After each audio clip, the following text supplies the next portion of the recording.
So I ran Williams Grove, Sealands Grove, and I guess that opened the door to get a ride with Russ Smith Ford out of Williamsport. Yep. So he sponsored a car. I ran that car a couple weeks. And then he bought a car, an old Hill Gas, and we raced at Sealands Grove and Williams Grove. But that car had parallel torsion, and it was prone to laying over so bad.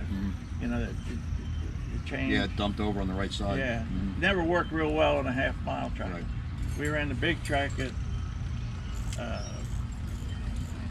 Nazareth, and it worked a lot better up there. Yeah. But anyhow, he ordered 2 new Tobias cars for '73, and So that's when I remember seeing you for the first time. Was about that time in '73, '74. Yeah. You'd come to Bridgeport, Middletown. And, well, you know, then they had a big guy came in and raised the second car. They lined it up with Jack Gunn. My mind's going. Anyhow, that's why I ended up losing the ride at the end of '74. And then like I said, I thought I was done racing, and I ended up finished building my house. But then Jim and Henry Seidel called me to run URC. So we won the point title the first year, my rookie year in URC. And then in '76, John Schneider bought it. He was a sponsor. Right. He, I thought I was doing good. I don't know why I got fired from him early in the season. That was. That's racing, huh? Yeah. I was 15th in points in beginning of May, or sometime in May, and I come back and won it with Carl Mueller's car. I got another ride. Yep, I remember that. Yep. Yeah, you Your do. car. Oh, yeah. He usually had.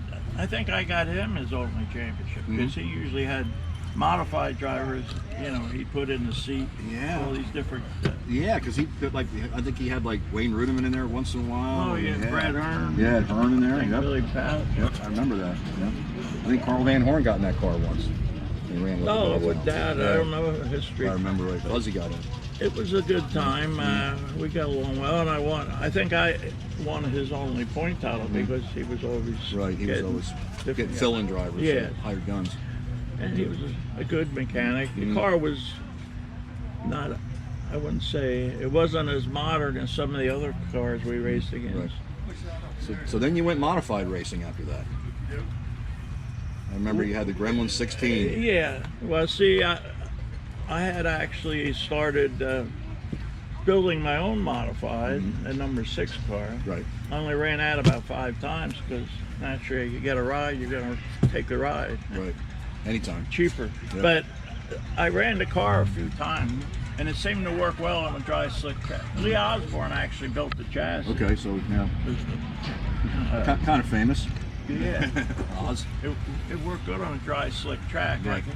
But it had 2-to-1 ratio on the cantilever. You know, I had only 6-inch springs, but it like a 6-inch arm that worked the spring and a 12-inch arm off the axle. Right. So it had to be a real stiff spring, but it really seemed to work well. But I never developed it fully, and I sold the car, ran for Bill Bryan then. Yeah, you were in the Bryan car for quite a while. Yeah.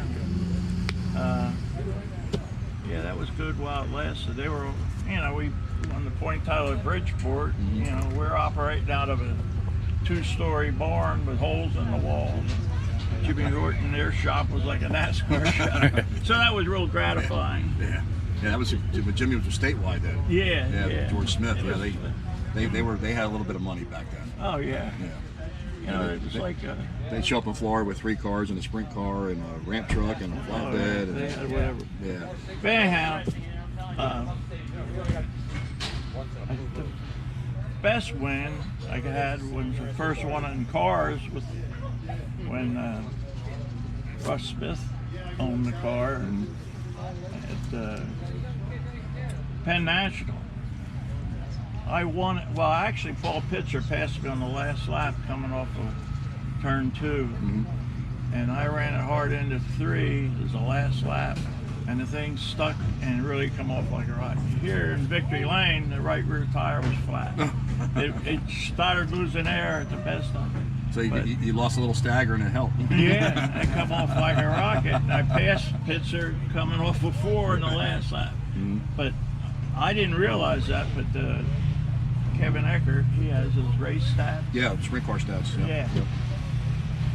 I didn't realize all the good guys behind me. It was Pitzer got 2nd, Paxson 3rd, Kenny Weld 4th, and Mike Lloyd was 5th.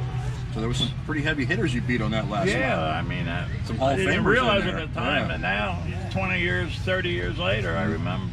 Now I could use it as a selling point. My body's got about 500,000 miles on it. Yeah, you look spry. What, you about 29 now? 30? Yeah, times 3. But yeah, I remember the thing that a lot of people remember about you, unfortunately, is the fire. Oh yeah. And Jack Cromer has a picture of that. And Yeah.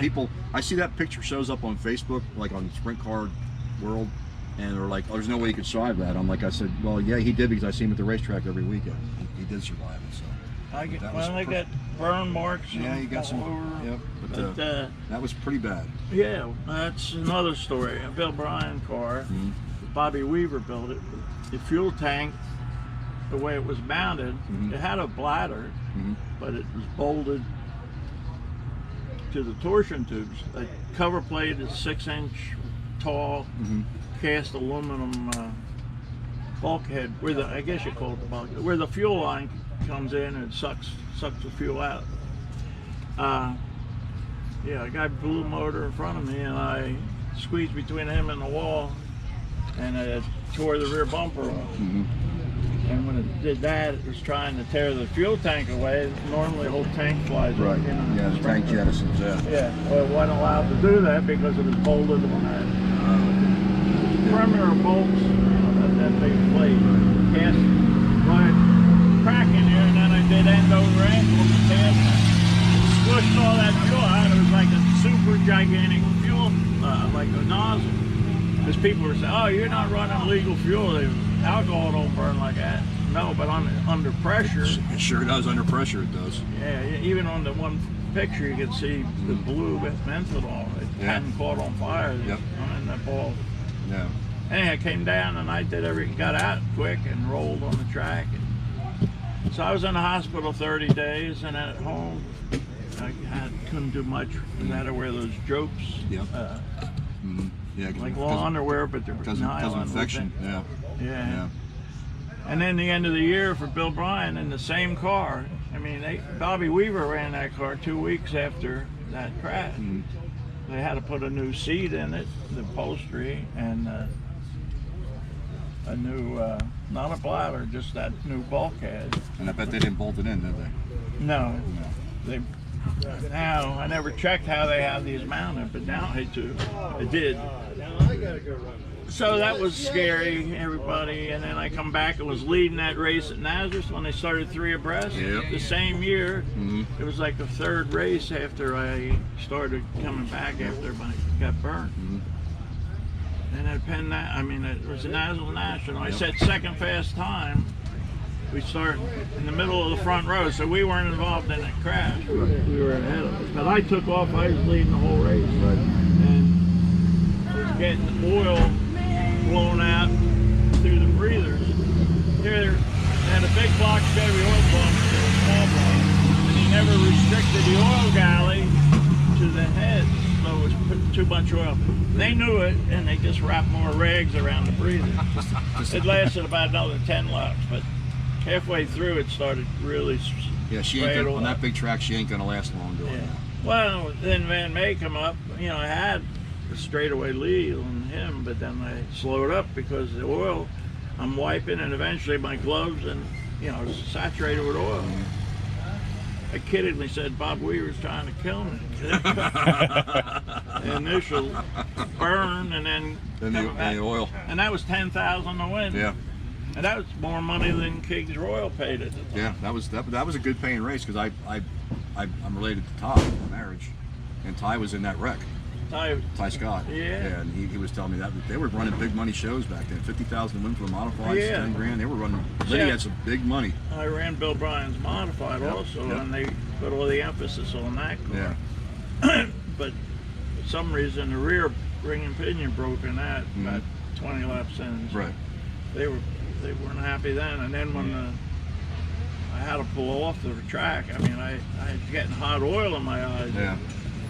That's you know, no fun. And me and Van May were battling for the lead, coming up on lap cars. And, you know, you're going 160 mile an hour, at least down the back straightaway.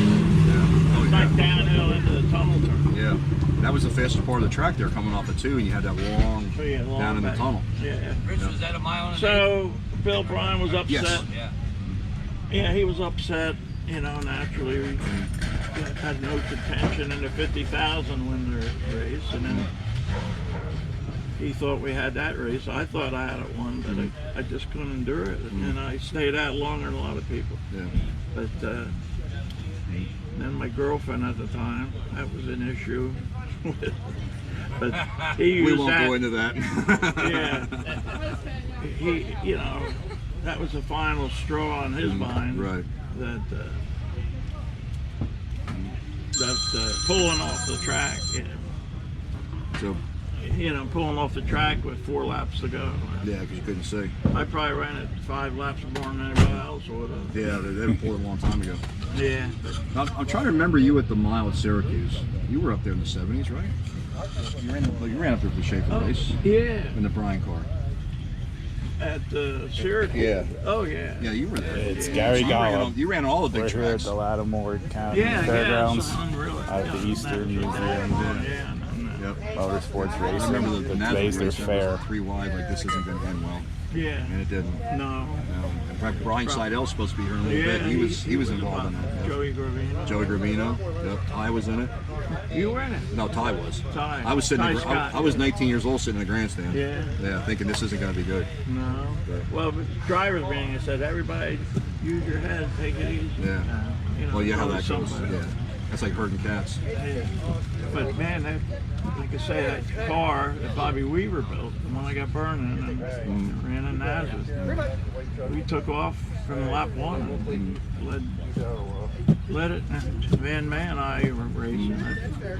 Got a little hairy. And his magneto went bad, and Frankie Kerr Yeah. walked into it in his rookie year. Yeah. He was going to have a pretty good career after that. Oh yeah. Yeah. Now he's down in North Carolina in NASCAR. making Yeah. money. So what was the biggest win of your career, you would say? If you had all the ones you won, what was the biggest one? I never really gave. Just, I know you guys don't care about that kind of stuff, but that was like the ass. That first win at Penn National was really. It would have been Nazareth if you wouldn't have the oil leak. Oh my God! Yeah. It Yeah. would have been Nazareth Uh, at the National. I guess the most gratifying is when I got fired with John. The same car won the point title in '75. Right. In '98 was a Trevis crash. Right. Well, then he took ownership, and I think I even won a race at National with him. But it was gratifying. We were 15th in points in the beginning of June, and we come back and won the point title with Carl Mueller's car. Right. Yeah. He, I think that was his only point, because he usually let some modified driver run it at the tracks. So what was your last year racing? What was officially your last year? That was it done. What year was it? 2012. My own car, my buddy Larry Adams. Right. And I know you had some longevity. You were running pretty much when I was running around here then. Yeah. You were running. Yeah, I started in 1971 and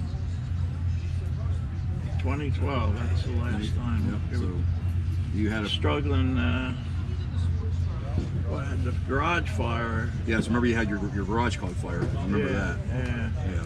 So between that and the race car, it just became too much, and we were having engine problems. Right. It just got a little heated. Yeah, not the fire this time, but there was a lot of issues. We had the fuel lines all put all new lines. You know, we'd run a little bit, and then it was an unusual problem. I think it was a Waterman fuel pump. Yeah. You know, instead of having a Woodruff key to keep the impeller going, Right. they had a 1/8 inch diameter BB. It looked like a BB that size, and they would grab sometimes, depending on how that turned. Yeah, I can't see how after pressure that would work. It would slip over top because it's round. Yeah, well, it came and went. You know, it was weird when it went to. Anyhow, all we had to do was put a BB in there, or I had some ball bearings. You know, it's harder than the BB. Right. And that was it. After we wasted like 6 races trying to get that thing, put new fuel lines on. You know how it is. You finally put your finger on it after a while. You know, somebody told me one time this was easy. Everybody do it. Right. It ain't easy. That's what makes it great. It's not easy. Yeah, It's hard. I never gave it thought. I mean, the Hillborn pump had a Woodruff key. You know, that you're not going to Oh yeah, strip. no. But this It's got some meat to it. It's going to sit down inside there. It was unusual. Learning curve, but you think you can learn in 2 years. Well, Yeah. there's always something new coming out. That's why I tell people I learn something new every day. Yeah. I always learn something. It's just changing so much. I worked on modifieds for years and we quit. We retired. And now my old driver's son is racing stage 1. And he's like, you know, we're going to build on a small block. I'm like, we're going to get back to school and relearn all this stuff because it's all different now. Modifieds have all changed. You know, they got the left side pan hard and this and that, and they're running short bars. And I'm like, I don't know any of that. You're running regular stuff they ran forever. Yeah. You know, so it's constantly changing. And you got to be, if you don't stay with the changes, unfortunately, you get passed by. Yeah. But, so now you're a fixture pretty much at every race I go to. I go to Grandview, you're there. I go to Sealands Grove, you're there. I go to Williams Grove, you're there. Yeah. I see you everywhere. That's why I set this up. I saw him on the track. I said, hey, we're doing this thing. You want to come? You know. And then last week I saw him at Port Royal. Yeah. But then I lost him to some guy named Tim Clausen. He was talking to him, and That happens. that guy's more famous than I am, so I can let Nah, that go. it don't matter. Everybody's, I admire the races. Yep, me too.